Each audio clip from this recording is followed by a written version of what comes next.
So in last class we were discussing this projectile at an angle theta with the horizontal. Last class में मैंने equation of path करवा दिया था, which was a parabola, and हमें further ये करना था time to reach maximum height, time of flight, and so on. So have you attempted any of these?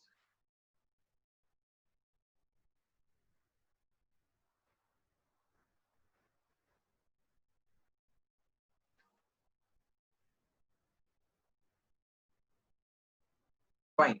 So let me solve here and verify that कि तुम्हारा method और जिस method से मैं solve कर रहा हूँ वो same है या नहीं है.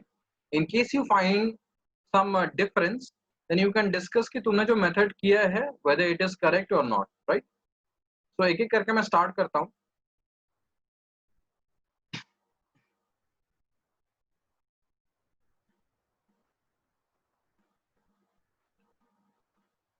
तो पहले हम बात करते हैं time to reach maximum height की. ठीक है, तो ये पार्ट मैं हटा देता हूँ.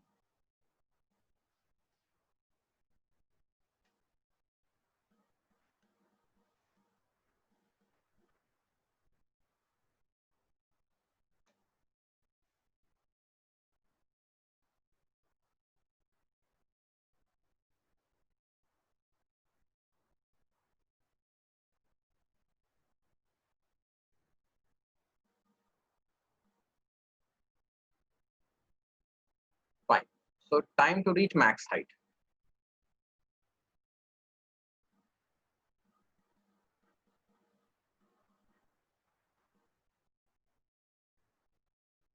तो मैक्स हाइट कहां पर होगा? मैक्स हाइट यहां पर होगा, इस पॉइंट पे. ठीक है, suppose I name it Q. ये जो पॉइंट है वो मैंने क्यू ले लिया है कि Q is the max height. मुझे यहां तक पहुंचने का टाइम निकालना है. अब देखो, सॉल्व करने का जब भी हमारे पास टू डायमेंशनल मोशन होता है ना, कि जब भी कोई ऑब्जेक्ट साइमल्टेनियसली एक्स और वाई एक्सिस दोनों में मूव कर रहा होता है और उस तरह के किसी मोशन को हमें सॉल्व करना होता है, तो हम या तो एक्स एक्सिस में सॉल्व कर रहे होते हैं या तो वाई एक्सिस में सॉल्व कर रहे होते हैं. ठीक है, दोनों जो हमारे पास एक्सिस है दोनों को हम सेपरेट करके फिर उसको सॉल्व करते हैं. ठीक है, उससे क्या होता है, हमारा इक्वेशन बहुत सिंपल हो जाता है.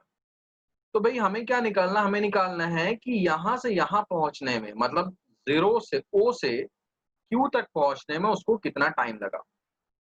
अब हमारी चॉइस है. ठीक है, या तो इसको हम एक्स एक्सिस पे देखें या तो हम वाई एक्सिस पे देखें. आंसर दोनों केस में ही सही आएगा.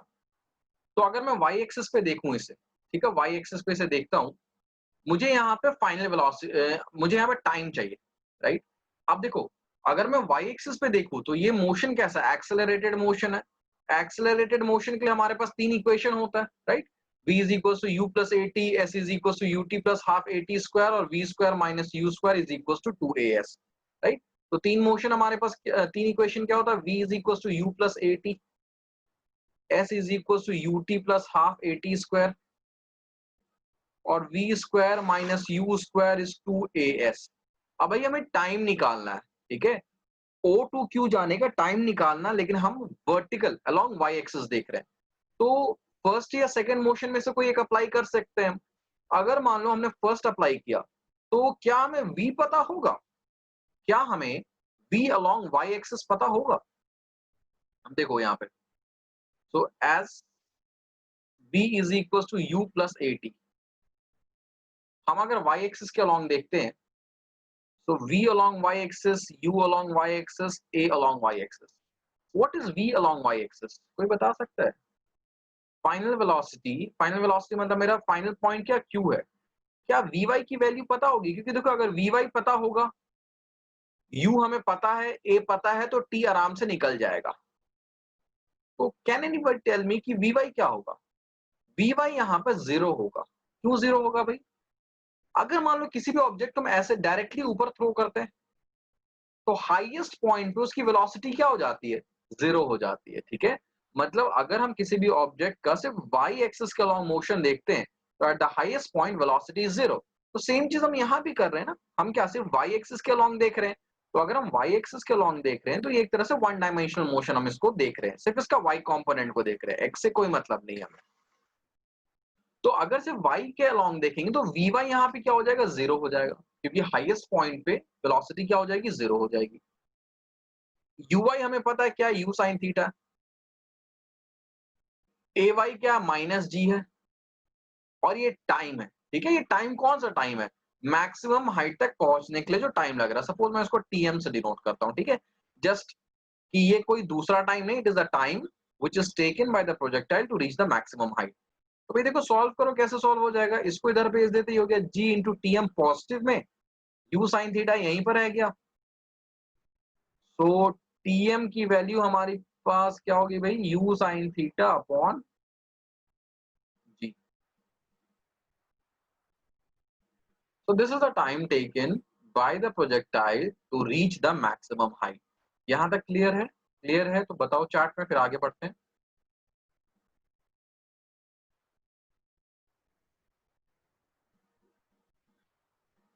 कोई डाउट है? कोई पॉसिबिलिटी पूछनी कि ऐसे क्यों नहीं हुआ, वैसे क्यों नहीं हुआ? देखो कभी भी अगर तुम्हें ऐसा लगे ना कि सर आप जो स्टेप करो वैसा ही स्टेप क्यों करना है, कोई दूसरा स्टेप क्यों नहीं हो सकता, तो डिस्कस कर लेना, क्योंकि वो तुम्हें न्यूमेरिकल सॉल्विंग में बहुत मदद करेगा, ठीक है। जब तुम्हें खुद से पॉसिबिलिटी सोचनी होगी बैठ के। और जो फिजिक्स का पेपर आएगा तुम्हारा, चाहे यूटी में आए चाहे कहीं भी आए, जो पेपर आएगा वो रख लो कि 60-40 या 50-50 के रेशियो में आएगा। 60-40 इन द सेंस कि 60% थ्योरी 40% न्यूमेरिकल हो सकता है, या most of the time 50% theory और 50% न्यूमेरिकल हो सकता है। पेपर को जितना टफ किया जाता है ना, उसमें क्या किया जाता है कि थ्योरी को उतना रिड्यूस किया जाता है। अगर मान लो पेपर को बहुत टफ करना है तो क्या होगा कि 30-40% थ्योरी दिया जाएगा, 60% तक का तुम्हें न्यूमेरिकल दे दिया जाएगा।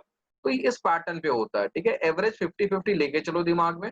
पेपर टफ आएगा तो क्या होगा, उसमें न्यूमेरिकल पार्ट बढ़ता जाएगा, मतलब ऐसा क्वेश्चन जो तुम्हें सोचना पड़े वहां पे।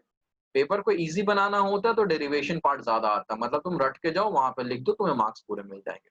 तो you have to prepare for the worst, ठीक है। एकदम वर्स्ट केस के लिए प्रिपेयर होकर रहना है कि अगर पेपर टफ आया तो क्या करेंगे, कैसे अप्रोच करेंगे। तो भाई हमारा फर्स्ट पार्ट सॉल्व हो गया, what is the time taken to reach the maximum height. अब अगला हम देखते हैं कि time taken to complete the flight, पूरे फ्लाइट को कंप्लीट करने में क्या टाइम लगेगा। तो टाइम ऑफ फ्लाइट जिसको हम बोलते हैं,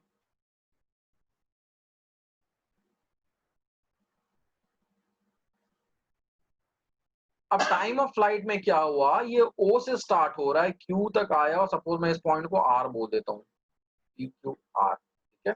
ओ से आर तक के जर्नी को जो टोटल टाइम लगा, that is time of flight. अब सॉल्व करने का तरीका क्या, या तो एक्स एक्सिस पे देख लो या तो वाई एक्सिस पे देख लो टाइम ऑफ फ्लाइट निकालने के लिए, ठीक है। एक्स एक्सिस में प्रॉब्लम क्या है ना, कि एक्स एक्सिस में हमें ये नहीं पता है कि what is the total distance travel, total distance क्या ट्रैवल किया था, ठीक है।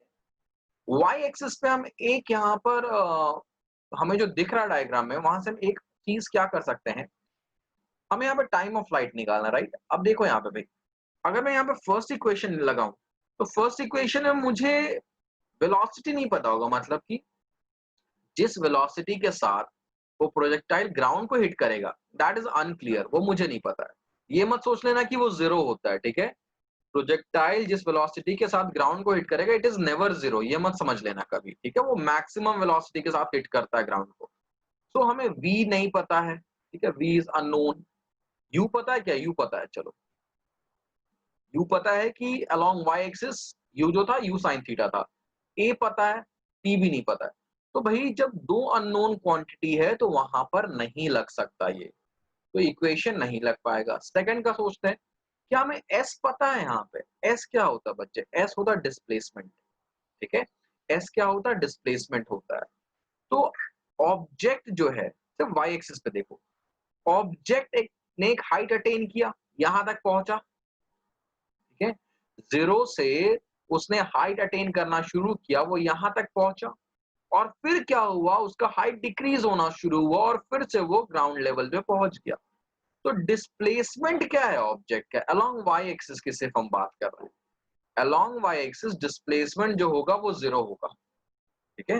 वाई एक्सिस के अलोंग डिस्प्लेसमेंट क्या होगा? जीरो होगा, क्योंकि वाई एक्सिस में जहां से उसने स्टार्ट किया था वहीं से आ गया। हम यहाँ पे एक्स एक्सिस का कंसिडरेशन नहीं ले रहे हैं, सिर्फ वाई एक्सिस को देख रहे हैं। तो हमें ये पता होगा, यू पता है भाई, टाइम निकालना है, ए पता है, टाइम निकालना है, तो भाई सिर्फ एक वेरिएबल हमें यहाँ पर फाइंड आउट करना है। तो हम सेकंड इक्वेशन लगाते हैं तो हमें आंसर मिल जाएगा, पॉसिबिलिटी हाई है। तो देखते हैं। So just a moment, sorry, तो displacement along y axis is 0, ठीक है, फॉर कंप्लीट जर्नी। फॉर अगर हम कंप्लीट जर्नी की बात करें, the displacement along y axis क्या है भाई, 0 है। तो अगर हम इक्वेशन लगाए, इक्वेशन क्या था, s is equal to u t plus half a t square. किसके अलोंग लगा रहे हैं, वाई एक्सिस के अलोंग लगा रहे हैं। तो देखो भाई, एस अलोंग वाई एक्सिस तो 0 आ चुका है, यू अलोंग वाई एक्सिस क्या है, यू साइन थीटा है, मल्टीप्लाइड बाय कैपिटल टी से डिनोट करते हैं, टाइम ऑफ फ्लाइट को कैपिटल टी से डिनोट करते हैं, ठीक है, प्लस हाफ, ये माइनस जी होगा, और ये क्या है, कैपिटल टी, ठीक है। अब देखो इसको, अगर सॉरी टी स्क्वायर है, तो अगर इसको हम सॉल्व करते हैं भाई, तो ये नेगेटिव जी वाला पार्ट को इधर लेके आ जाते हैं, तो ये हो गया हाफ जी टी स्क्वायर, और ये हो गया you sine theta multiplied by T. एक टी से एक टी को हटा देते हैं, तो देखो यहाँ पे क्या आ रहा है, एलएचएस में बच गया टी, ये हो गया 2u sine theta upon g. Time of flight क्या है, 2u sine theta upon g. अब देखो यहाँ पे एक चीज देखो, सर जी तो डाउनवर्ड डायरेक्शन में पॉजिटिव होता है ना। देखो यहाँ पे राघव, जब तुम इसको पूरी तरह से देख रहे हो, क्योंकि यहाँ पे जो हमारा ऑब्जेक्ट है वो अपवर्ड भी जा रहा है, डाउनवर्ड भी जा रहा है, ठीक है। पहले 0 से q तक वो अपवर्ड गया, फिर q से r तक डाउनवर्ड गया। तो यहाँ पे कंफ्यूजन आ जाएगा कि भाई एक बार तो मतलब ऑब्जेक्ट ऊपर जा रहा है, जी नीचे जा रहा है, ठीक है। तो यहाँ पे तुम सोचोगे कि ये नेगेटिव है क्योंकि opposite to the direction of motion है। फिर Q टू R सोचोगे तुम पॉजिटिव है। तो इस केस में क्या होगा ना, कंफ्यूजन क्रिएट हो सकता है। तो इसलिए हम यहाँ पे क्या ले लेते हैं, हम यहाँ पे कोऑर्डिनेट्स के हिसाब से ले लेते हैं कि हमने ऊपर जो माना पॉजिटिव वाई एक्सिस को माना है, तो जी जो होगा वो तो हमेशा टुवर्ड्स द ग्राउंड एक्ट करेगा। टुवर्ड्स द ग्राउंड एक्ट करने का मतलब हमेशा नेगेटिव जी में। हम ये जब हमें यहाँ पे ऐसा डाउटफुल कंडीशन दिखना शुरू हो जाता है, ठीक है, तो उस केस में हम इस अप्रोच को फॉलो कर लेते हैं, जिससे आंसर हमेशा सही आता है, ठीक है। हम कार्टेशियन सिस्टम ले लेते हैं कि भाई जी जो है वो y dash that is negative y axis की तरफ आ रहा है, इसलिए जी को हमेशा नेगेटिव ले ले इस केस में, ठीक है। इस केस में क्या, किसी भी केस में अगर तुम्हारा वहां पर ऐसा हो रहा है कि जर्नी के दौरान जी पॉजिटिव भी आ रहा है, नेगेटिव भी आ रहा है, तो तुम उस केस में कार्टेशियन कन्वेंशन यूज कर लिया करो। आई बात समझ में, चलो ठीक है। अब यहाँ पर एक चीज मैं क्या कंसीडर करवाना चाहता हूं भाई, यहाँ पर देखो, इनिशियल से मतलब ग्राउंड से मैक्सिमम हाइट तक पहुंचने में जो टाइम लगा था, you sine theta upon g, और पूरे जर्नी को कवर करने में जो टाइम लगा वो लगा 2u साइन थीटा अपॉन जी। तो क्या मैं लिख सकता हूं, t is equal to twice of t m. देखो दिख रहा है यहाँ पे, अगर टीएम में मैं 2 मल्टीप्लाई कर दूंगा तो टाइम ऑफ फ्लाइट आ जाएगा। मतलब कि ओ से क्यू तक जानने में जितना टाइम लगा, उतना ही क्यू से आर तक आने में टाइम लगा। तो यहां से एक पॉइंट हम क्या नोट कर सकते हैं कि time of ascent is equal to time of descent. ऊपर जाने में जितना, अगर हमारा हॉरिजॉन्टल लेवल सेम है, मतलब अगर जो ऑब्जेक्ट है वो जहां से थ्रो किया गया था वहीं पर वापस आ रहा है, तो ऊपर जाने में जितना टाइम लगेगा उतना ही टाइम नीचे आने में लगेगा, ठीक है। तो नोट डाउन कर लेना, time of ascent is equal to time of decent.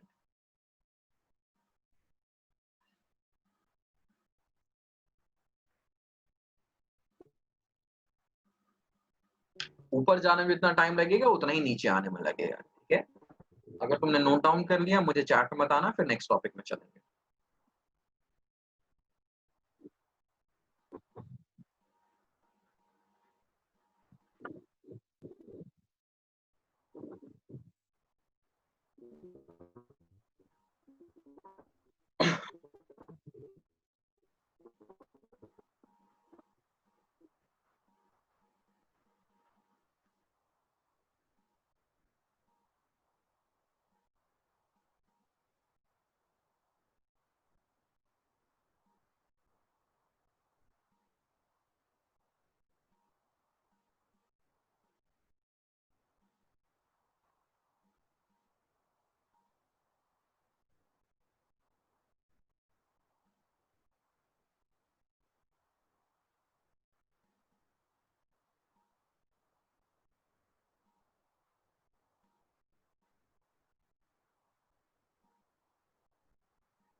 आगे चलते हैं, नेक्स्ट टॉपिक पे चलते हैं।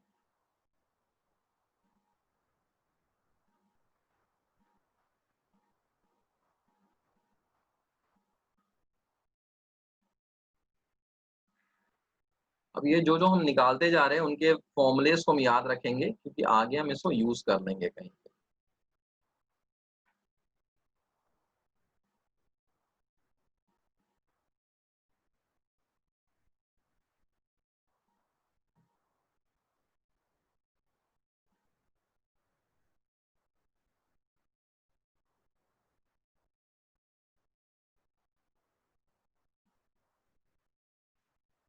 ठीक है, तो ये दो फॉर्मूला मैं लिख लेता हूँ कि टाइम ऑफ मैक्सिमम हाइट था u sin theta upon g,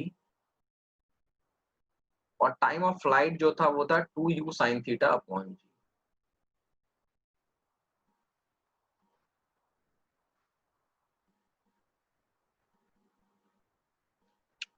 next हम देखते हैं, नेक्स्ट हमें निकालना what is the maximum height attain by the object.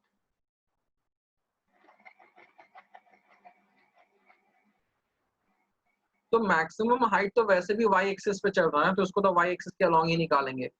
तो क्योंकि हाइट निकालना है तो सेकंड या थर्ड दोनों में से कोई भी एक इक्वेशन पुट करते हैं, देखते हैं क्या अप्लाई हो जाएगा। अगर हम सेकंड इक्वेशन पुट करना चाहें तो हमें ये फर्स्ट s तो निकालना है, ठीक है, u हमें पता है, t पता है, a पता है, ये निकल जाएगा। अगर इसको हम थर्ड इक्वेशन से निकालना चाहे तो क्या हमें v पता है, मैक्सिमम हाइट के लिए v पता है ना, क्या होता है 0 होता है, तो ये पता है, u पता है, a पता है, तो दोनों में से किसी भी इक्वेशन को अप्लाई करके हम मैक्सिमम हाइट की वैल्यू निकाल सकते हैं। ठीक है, जो थर्ड इक्वेशन है वो सिंपल लग रहा है तो मैं थर्ड इक्वेशन यूज कर लेता हूँ। ठीक है, वैसे सेकंड से भी निकालेंगे तो आंसर सेम ही आएगा। तो v square minus u square is 2as। हम किस एक्सिस के अलॉन्ग देख रहे हैं, y एक्सिस के अलॉन्ग देख रहे हैं, तो y एक्सिस के अलॉन्ग क्या हो जाएगा भाई, b स्क्वायर, क्योंकि हम सिर्फ नीचे से ऊपर जाने की बात कर रहे हैं, तो उस दौरान what is the final velocity, final velocity 0 है। ठीक है, इनिशियल वेलोसिटी क्या है, u sin थीटा है, टू एक्सेलरेशन हमने माइनस जी लिया हुआ है। ठीक है, और ये हमें निकालना है तो इसको हम h मान लेते हैं। ठीक है, द हाइट। तो यहां से अगर हम सॉल्व करते हैं क्या आएगा भाई, देखो h is equal to minus minus cut जाएगा, u sin theta upon 2g।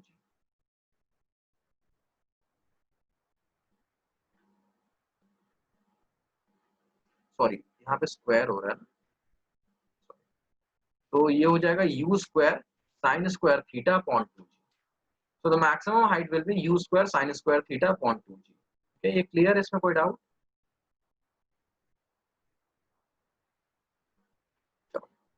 So next देखते हैं, फोर्थ जो हमें निकालना है वो निकालना है range, that is what is the distance जो ये प्रोजेक्टाइल एक्स एक्सिस पे, व्हाट इज द डिस्टेंस जो ये प्रोजेक्टाइल कवर करने वाला है। तो रेंज क्या होगा, जिसको हम हॉरिजॉन्टल रेंज भी बोलते हैं, आर से मैं यहाँ पे डिनोट कर रहा हूँ। तो क्योंकि ये तो हम एक्स एक्सिस के अलोंग कर रहे हैं ना, तो हम एक्स एक्सिस के अलोंग लेंगे। अब देखो एक्स एक्सिस के अलोंग एक्सेलरेशन तो 0 है, तो इसलिए हमें इन इक्वेशंस को यूज करने की जरूरत नहीं है, हम सीधे इक्वेशन यूज करेंगे that distance is equal to speed into time. ठीक है, जब भी मोशन नॉन एक्सेलरेटेड होता है तो सिंपली हम लगाते हैं distance is equal to speed into time, उससे ज्यादा हमें सोचने की कोई जरूरत नहीं है। सो डिस्टेंस हमें निकालना है, सपोज डिस्टेंस मैंने r बोल दिया यहाँ पे, हॉरिजॉन्टल डिस्टेंस क्या r है, हॉरिजॉन्टल स्पीड क्या है भाई, u cos theta, this is the horizontal speed into time. So o से r तक आने में टाइम क्या लगा होगा, जो टाइम ऑफ फ्लाइट होगा, तो वो क्या आ रहा है, कैपिटल T। तो इसे हम लिख सकते हैं r is equal to u cos theta multiplied by 2u sin theta upon g। तो देखो भाई क्या हो रहा है यहाँ पे, ये हो रहा है, अच्छा मैं इसको इस तरह से लिखता हूँ, u square 2 sin theta cos theta upon g। 2 को आगे पीछे भी लिख सकता हूँ। अब ट्रिगो में एक फॉर्मूला है, मैथ्स में चैप्टर 3 में हम पढ़ते हैं कि 2 sin थीटा cos थीटा जो होता है वो sin 2 थीटा के इक्वल होता है। तो इसे हम लिख सकते हैं u square sin 2 theta upon g। ये किसकी वैल्यू है, r की value, that is maximum horizontal range की वैल्यू है, ठीक है। तो यहाँ पे हम क्या लिख सकते हैं, what is the R is equal to U square sine 2 theta upon,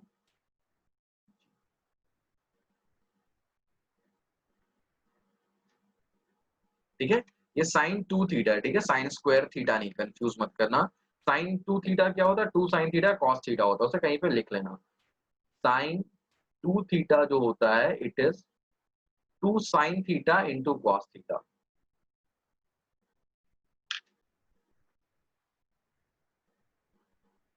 ठीक है। क्लियर हो चुका है? Let me know in the chat.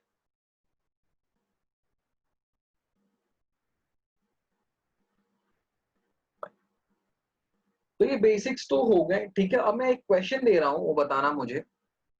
अगर मान लो मुझे प्रोजेक्टाइल को सबसे दूर तक पहुंचाना है, मतलब suppose there is a athlete, एक एथलीट है जिसे जैवलिन थ्रो करना है, ठीक है, सबने जैवलिन देख रखा होगा, उसे जैवलिन थ्रो करना है। तो द थिंग इज कि जब अगर उसे जैवलिन सबसे दूर पहुंचाना है, तो what should be the value of theta, या what is the condition for maximum horizontal range? Very good Sambhav. Raghav एक बात बताओ, अगर थीटा को 90 डिग्री रखेंगे भाई, तो उसके ऊपर ही गिर जाएगा वो जैवलिन, तो बेचारा शहीद हो जाएगा अपने स्पोर्ट्स टूर्नामेंट में।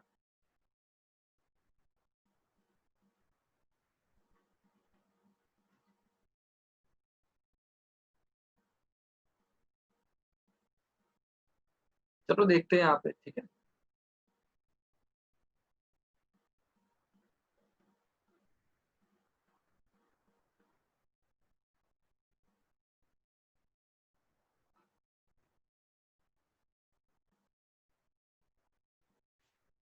तो हमारे जो वैल्यूज आए हैं उनको हम एक जगह लिख लेते हैं।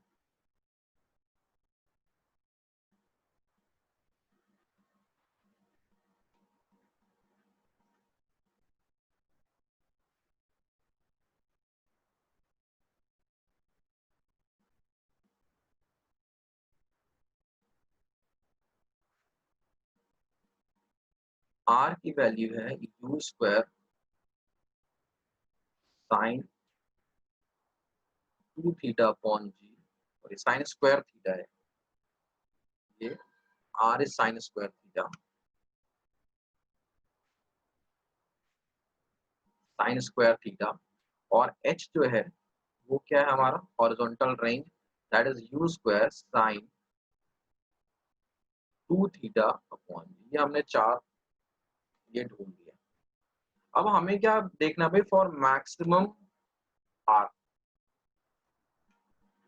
फॉर मैक्स,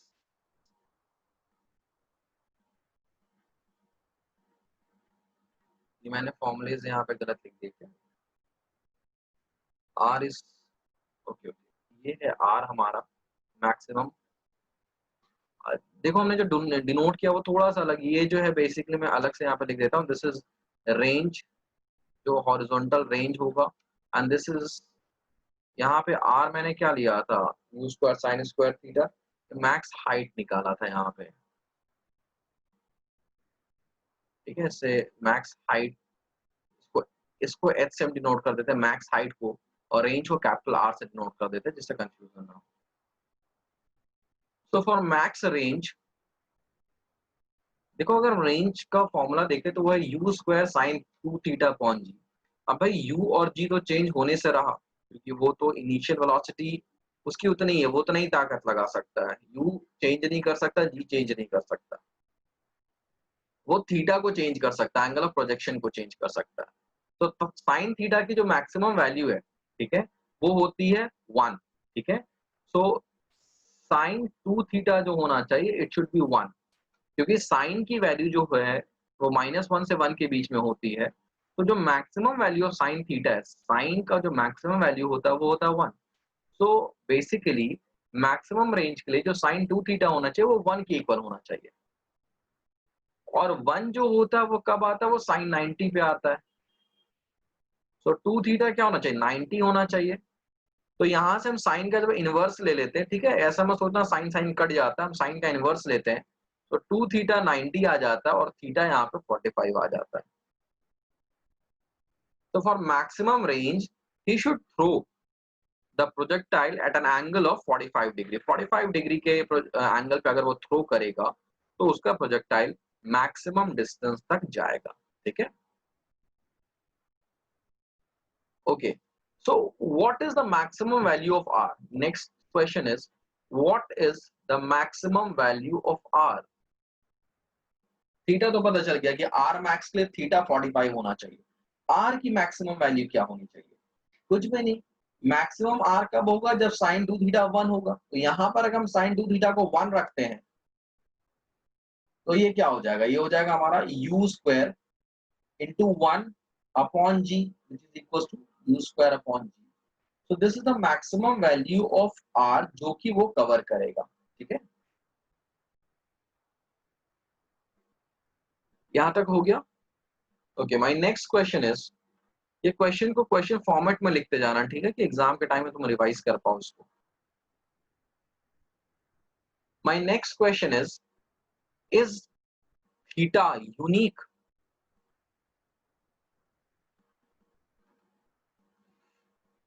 क्या थीटा यूनिक होता है? मतलब कि फॉर अ गिवन आर, मैं पूरा लिख देता हूं। अगर मान लो जो प्रोजेक्टाइल है वो एक सर्टेन डिस्टेंस ट्रैवल करता है, सपोज एक प्रोजेक्टाइल जो है वो 200 मीटर का डिस्टेंस ट्रैवल करता है, हॉरिजॉन्टल रेंज उसका 200 मीटर है। तो क्या एक थीटा की एक यूनिक वैल्यू है जब वो 200 मीटर तक पहुंचेगा? क्या उसके अलावा किसी दूसरे एंगल पे उसको हम थ्रो करेंगे तो क्या तब भी वो 200 मीटर पे पहुंच पाएगा? और अगर पहुंच पाएगा तो what is that value of theta? मतलब दूसरा एंगल क्या होगा हमारा?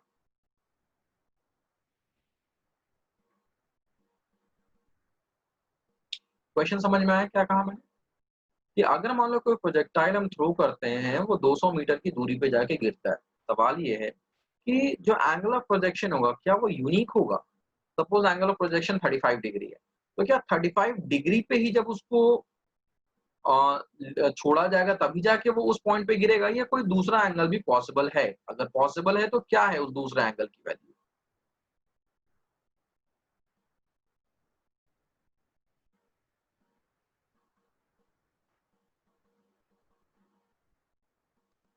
संभव, तुम्हारा क्या कहना है?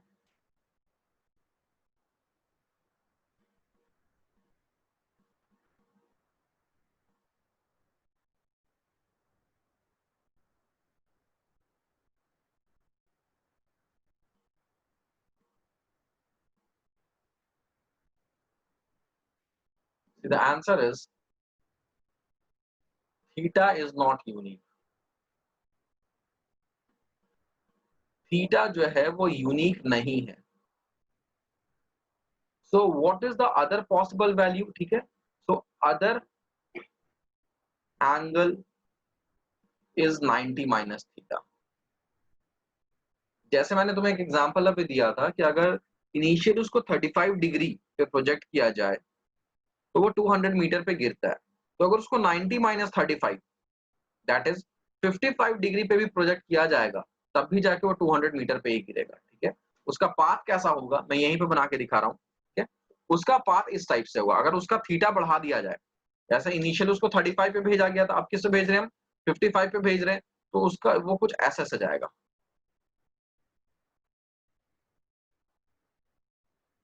और ऐसे आके गिरेगा। ठीक है, तो ये चीज ध्यान रखना है। The value of theta is not unique. Theta की वैल्यू यूनिक नहीं होती है। ठीक है, अब इसको एक बार हम प्रूफ कर लेते हैं। हमने कह तो दिया, प्रूफ करके देखते हैं कि भाई ऐसा एक्चुअली में है या नहीं है। तो हम देखते हैं कि आर जो होता है वो क्या होता है, u square sine 2 theta upon g होता है। ठीक है, तो अगर मान लो हम थीटा के जगह 90 माइनस थीटा रखते तो क्या होता है? So replacing theta by 90 minus theta, मतलब हम देखना चाहते हैं कि अगर थीटा के जगह पे हम 90 माइनस थीटा रखते हैं तो क्या वैल्यू सेम आता है या वैल्यू डिफरेंट आता है? तो उस केस में हम आर डैश निकाल रहे हैं। ठीक है, that is the new horizontal range. शुरुआत में एजम्पशन माना मान लेते हैं वो किसी दूसरे वैल्यू पे जाके फॉल कर रहा है, तो लेट अस चेक कि वो वैल्यू क्या आती है। तो u तो उतना ही रहेगा इनिशियल वेलोसिटी, ठीक है, तो it is u square sine 2 और थीटा के प्लेस पे क्या 90 माइनस थीटा अपॉन जी, यही है ना भाई। उसको सॉल्व करते हैं तो ये हो गया u स्क्वायर साइन 2 अंदर मल्टीप्लाई होगा तो ये होगा 180 माइनस 2 थीटा। अभी थोड़ा सा यहाँ पे मैथ्स का इस्तेमाल हुआ है। साइन 180 माइनस 2 थीटा जो होता है वो साइन 2 थीटा के इक्वल होता है, ठीक है। थोड़ा सा चैप्टर 3 में मैथ्स में हमने पढ़ते हैं ट्रिगोनोमेट्री में कि साइन 180 माइनस 2 थीटा जो होता है that is sine 2 theta only. तो ये it is u square sine 2 theta upon g, तो which is equals to r only. somehow do you have maths भी है ना तुम्हारा?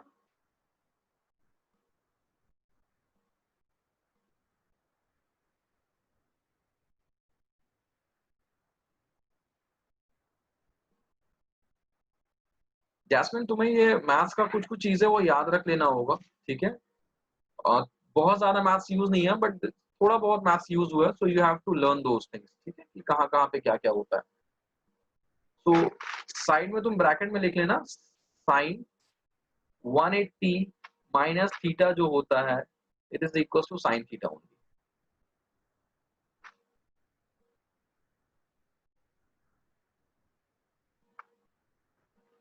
Is it clear? ये क्लियर हो चुका, आगे बढ़े।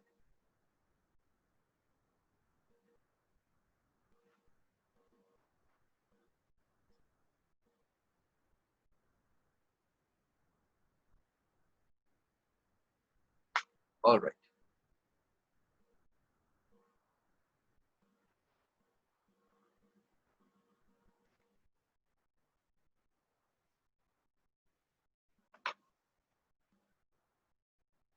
सो my next question is, next topic is कि इस पूरे प्रोजेक्टाइल के दौरान, ठीक है, अगर किसी भी एक पॉइंट पे मैं वेलोसिटी निकालना चाहूं तो what will be the value of that velocity.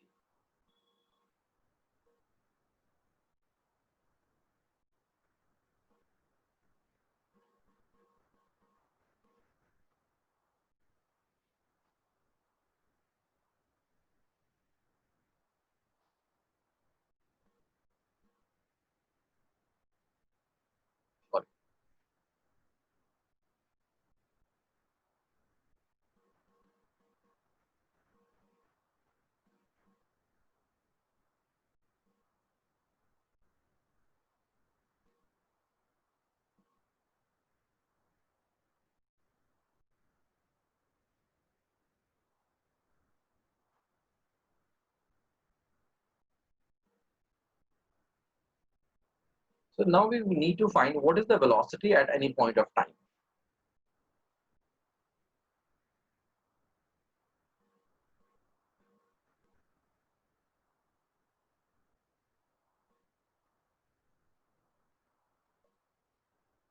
So velocity at any point.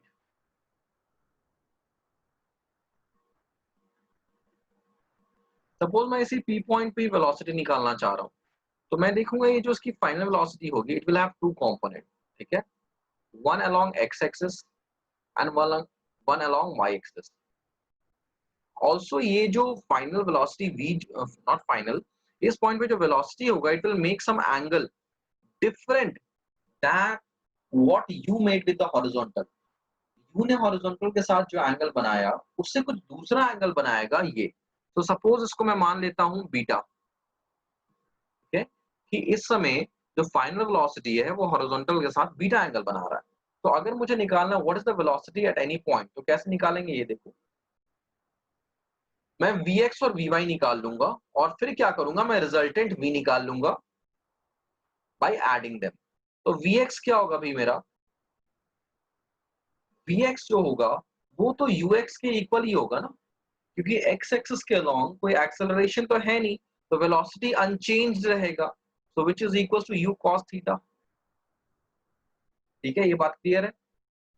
Vy की बात करते हैं, so along y axis acceleration हो रहा है, तो जब y एक्सिस के अलोंग एक्सेलरेशन हो रहा है इसका मतलब हमें वहां पे क्या लगाना पड़ेगा, एक्सेलरेटेड मोशन के इक्वेशन लगाने पड़ेंगे, जो होता है ut या फिर u प्लस at।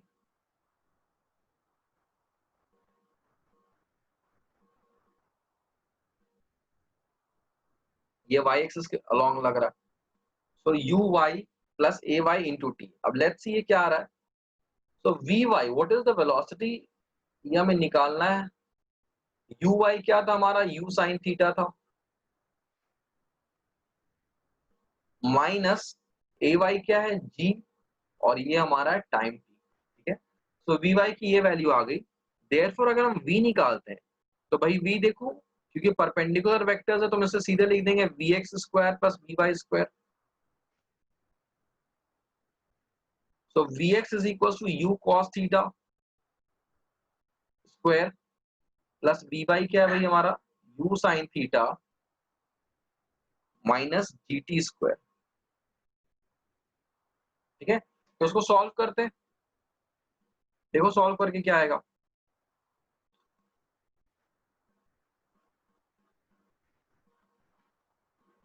ये हो गया हमारा U square cos square theta plus, यहाँ पे a माइनस बी की आइडेंटिटी लग जाएगी, तो ये हो जाएगा U square sine square theta plus G square T square minus 2u G T sine theta, ठीक है। पहले 2u sine theta G T लिख दे, कोई फर्क नहीं पड़ता। तो देखो भाई इसको आगे इसके आगे जब हम सॉल्व करते हैं तो पहले दो टर्म्स से हम अगर यू स्क्वायर कॉमन ले ले तो अंदर बचेगा sign square theta plus cos square theta जो 1 होता है, तो 1 इंटू यू स्क्वायर क्या हो जाएगा, यू स्क्वायर, और प्लस यहाँ पे जी स्क्वायर टी स्क्वायर ऐसे ही रहेगा minus 2u G T sine theta. ये किसकी वैल्यू आई भाई, ये वैल्यू आई हमारी, तो this is the velocity at any point of time, ठीक है। अब हमें ये भी निकालना है क्योंकि वेलोसिटी वेक्टर था तो tan बीटा भी निकालना पड़ेगा, ठीक है। तो tan बीटा देखो भाई यहाँ से क्या हो रहा है, tan बीटा हो जाएगा V Y upon we X. I think अब ये बात समझ में आती होगी कि दिस अपॉन दिस, जो ऑपोजिट है अपॉन एडजेसेंट हम कर देते हैं। तो वी वाई की वैल्यू क्या आ गई है हमारे पास, u sine theta minus d t upon we x क्या हमारा, u cos theta. So this is the angle that the velocity vector will make with the horizontal. यहां तक हो गया, आगे बढ़े, confirm me once।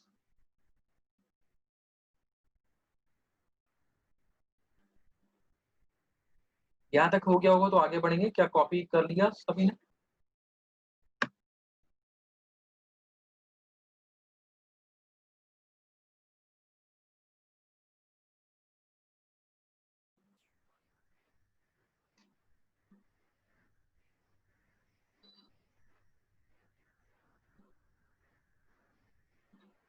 Raghav copy हो गया।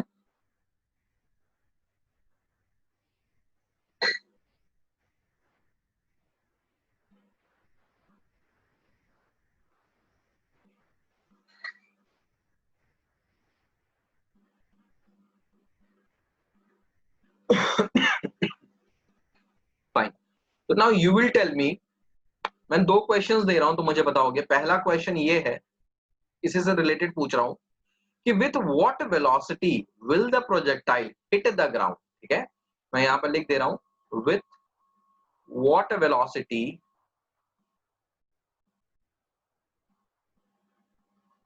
will the projectile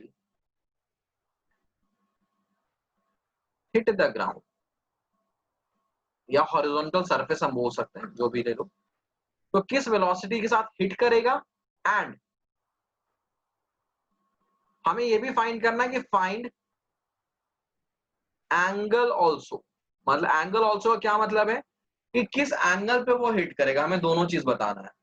जब ये पॉइंट आर पे पहुंचेगा, यहां पर पहुंचेगा प्रोजेक्टाइल, तो उस समय प्रोजेक्टाइल की वेलोसिटी क्या होगी और प्रोजेक्टाइल का एंगल क्या होगा, ये तो मुझे ट्राई करके दिखाओ, अटेम्प्ट करके दिखाओ।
भाई मैं 2 मिनट और दे रहा हूँ, 2 मिनट में जिनका हो गया ठीक है, नहीं तो फिर हम देखेंगे यहाँ पे सॉल्व करेंगे, ठीक है। 2 सवाल पूछे मैंने कि प्रोजेक्टाइल ग्राउंड को किस वेलोसिटी से हिट करेगा, और दूसरा सवाल है किस एंगल पे हिट करेगा।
भाई कोई आइडिया मिल रहा है या हिंट चाहिए? कोई आइडिया मिल रहा है कैसे अप्रोच करना है, या do you want any hint, या कुछ भी नहीं समझ में आ रहा?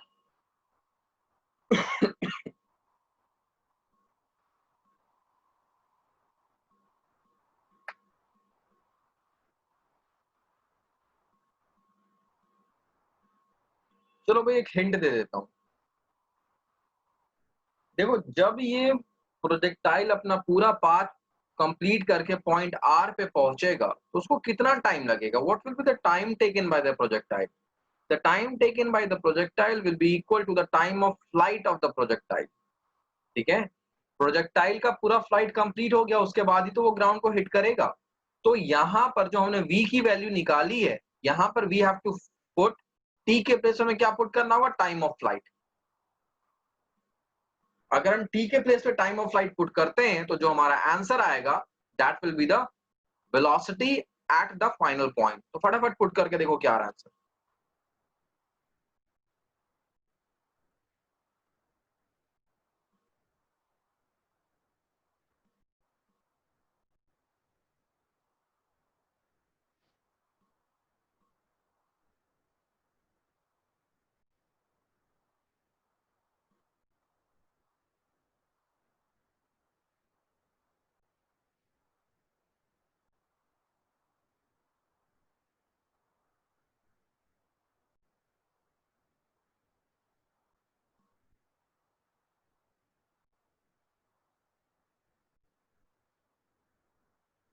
चलो भाई फास्ट फास्ट जल्दी बताओ, हिंट भी दे दिया अब तो।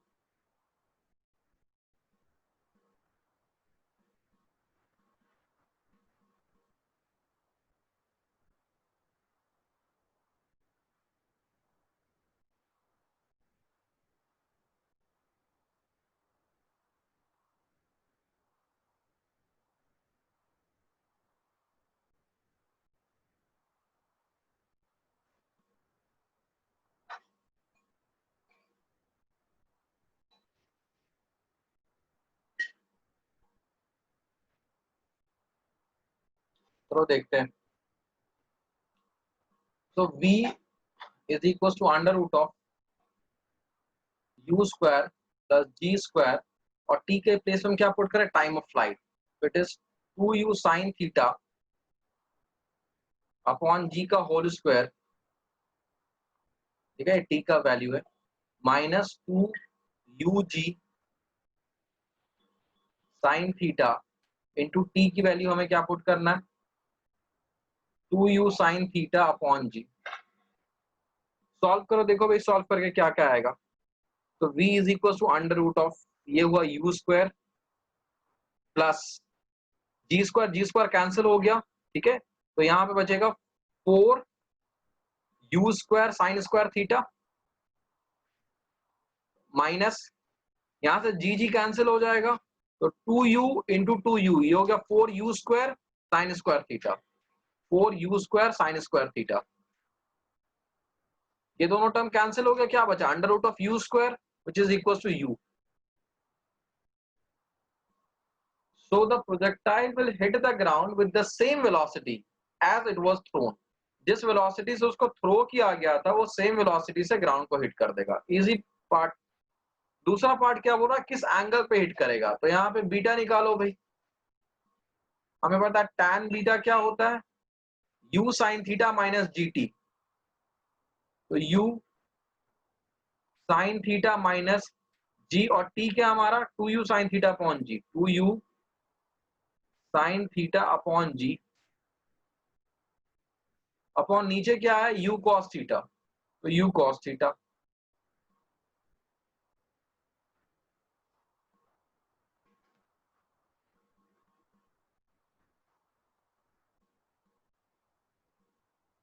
जैसे मैंने कहा था कि मैक्स वेलोसिटी से हिट करेगा. हाँ जी, यू ही मैक्स वेलोसिटी जिससे वो हिट करेगा. वो यू से ज्यादा वेलोसिटी नहीं ला सकता अपने पास.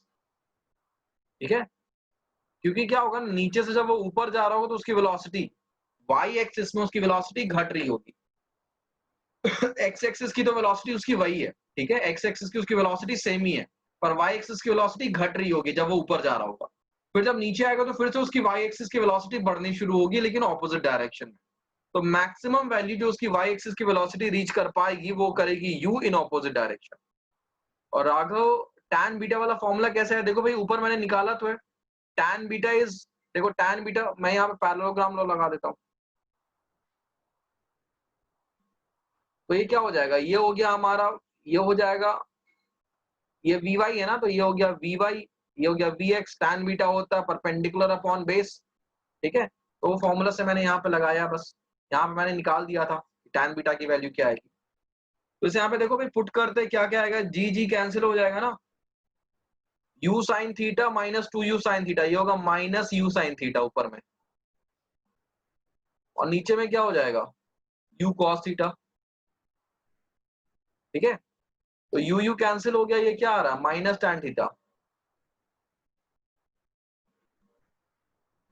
tan beta is equal to minus tan theta. ठीक है, अब यहाँ पे कर रहा हूँ कॉर्नर में देख लेना, यहाँ इस जगह पे कर रहा हूँ. tan theta is equal, sorry tan beta की वैल्यू क्या आई भाई, tan बीटा आ गया माइनस tan थीटा. अब यहाँ पे फिर से ट्रिको का एक कंसेप्ट यूज हो रहा है कि माइनस tan थीटा को हम लिख सकते हैं tan ऑफ माइनस थीटा. ठीक है, minus tan theta can be written as tan of minus theta. तो ये क्या हो गया tan बीटा हो गया. दोनों तरफ हमने tan का इनवर्स ले लिया, तो बीटा की वैल्यू क्या आ रही है माइनस थीटा.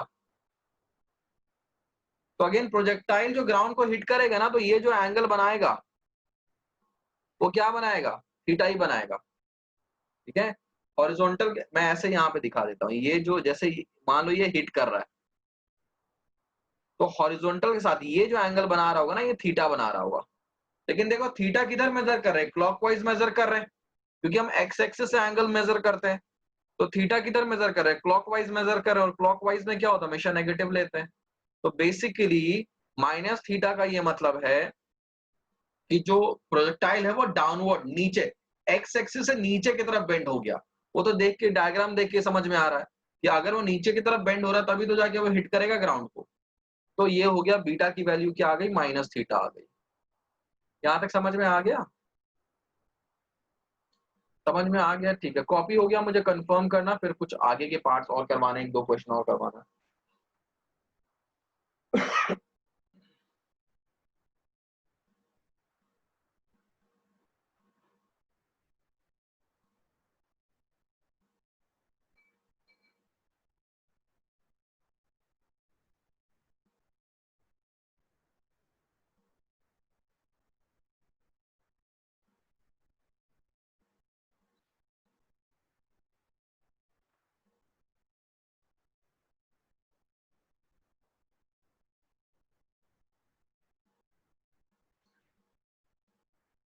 कॉपी हो गया भाई, आगे बढ़े.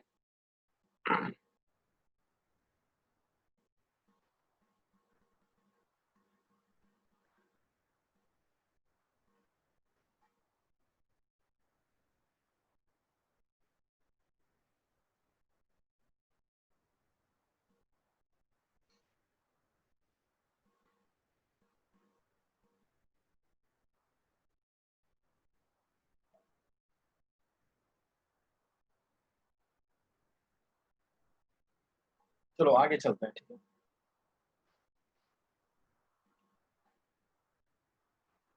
अब मैं 2-3 क्वेश्चंस दे रहा हूँ जो तुम खुद से ट्राई करना, इसी के रिगार्डिंग रिगार्डिंग है, ठीक है। पहला क्वेश्चन जो है ये होमवर्क में कर लेना अगर अभी नहीं हो पाया तो। At what point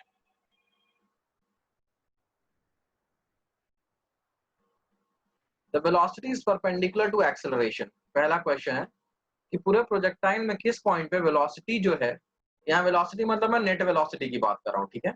net velocity जो है एक्सेलरेशन के परपेंडिकुलर है। दूसरी चीज कि हमें प्रूव करना है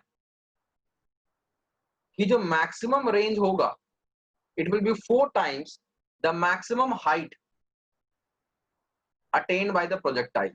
जो मैक्सिमम रेंज प्रोजेक्टाइल अटेन करेगा it will be 4 time the maximum height attain bye the projectile. Third question हमें क्या प्रूव करना है कि find the value of theta such that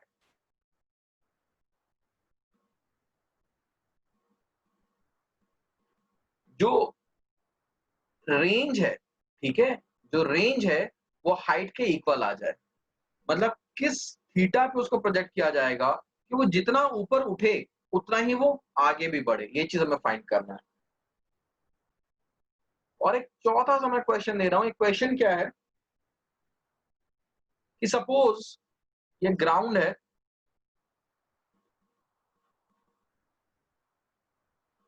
ठीक है, ये यहाँ पे एक पेड़ है और पेड़ पे एक मंकी है, ठीक है। So this is monkey. अब यहाँ पे एक हंटर है, ठीक है, दिस इज हंटर। हंटर क्या कर रहा है, मंकी को एम करके, मतलब मंकी जिस पॉइंट पे, सपोज इस पॉइंट पे मंकी है, this is the point where monkey is, और ये पॉइंट है जहां पे हंटर है, ठीक है।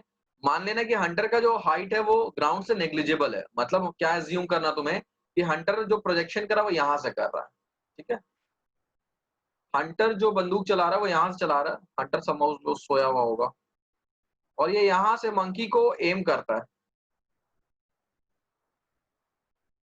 स्ट्रेट लाइन है, और इस डायरेक्शन में ये क्या करता है, शूट कर देता है, ठीक है। स्ट्रेट लाइन में उसने मंकी को एम किया और उसने शूट कर दिया। और प्रॉब्लम क्या है कि जब इसने शूट किया, जैसे ही बुलेट जो है वो हंटर के गन से बाहर निकली, उसी समय मंकी जो है वो नीचे फॉल करने लगा, मतलब उसने ब्रांच को छोड़ दिया। जैसे उसने बुलेट का आवाज सुना, उसने क्या किया, ब्रांच को छोड़ दिया और मंकी जो है वो नीचे गिरने लगा। अब बताना है कि क्या पॉसिबिलिटी है कि ये बुलेट जो है इस मंकी को हिट करेगा। क्या ये बुलेट मंकी को हिट करेगा? Will bullet hit monkey? सिर्फ इतना नहीं बताना है, तुम्हें जस्टिफाई भी करना है, जस्टिफाई ऑल्सो, ठीक है। क्वेश्चन समझ में आया क्या है? क्वेश्चन में एक हंटर है जो मंकी को, एक पेड़ पे मंकी है उसको वो एम करता है, उसको शूट करना चाहता है, पर जैसे ही वो बुलेट फायर करता है तो जो मंकी है वो ब्रांच को छोड़ के नीचे गिरने लगता है, ठीक है। अज्यूमिंग दैट कि मंकी जो सीधे नीचे की तरफ फॉल कर रहा है, क्या चांसेस है ये बुलेट जो है मंकी को हिट कर देगा? So whether it will hit the monkey और नॉट, अगर हिट करेगा तो यस जस्टिफाई करना है, और अगर नहीं तो भी जस्टिफाई करना है, ठीक है। So with this, the class comes to an end. Just copy the questions and after that you can leave the session.